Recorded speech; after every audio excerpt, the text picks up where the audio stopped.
Well, South Korea says it welcomes North Korea's proposal for talks on the shuttered Kaesong industrial complex. Pyongyang extended the offer just a short time ago. With it comes a promise to re-establish a communication hotline and possibly even cross-border tourist trips as incentives.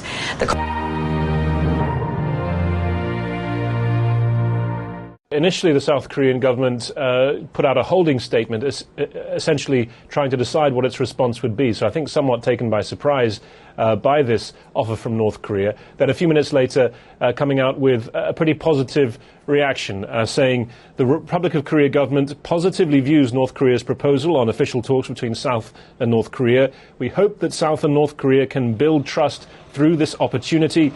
We will announce the date, agenda and related issues regarding the talks later on. So initially a very positive response from Seoul to this offer from North Korea, and it's an offer which includes, as you're saying, talks about the Kaesong joint industrial complex, which was shut down in the weeks after North Korea barred entry from the south to that joint industrial zone, where there are 123 South Korean-run businesses, 53,000 North Korean workers. Also talks on the Mount Kumgang joint tourism zone, which has been shut down, at least in terms of South Korean participation, since 2008, when a South Korean tourist was shot dead by a North Korean border guard.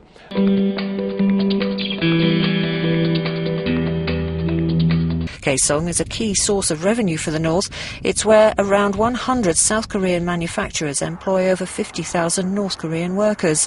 Operations were suspended there in April when the North pulled its personnel out amid heightened tensions on the peninsula. Angered by sanctions imposed after its third nuclear test last February, the North and its newly installed leader, Kim Jong-un, cut off communication channels and threatened to attack the South and US military bases in the Pacific. The warmongering rhetoric drove tensions in the region to their highest in decades. In recent weeks, however, the situation has calmed down following talks between the North and its chief ally, China.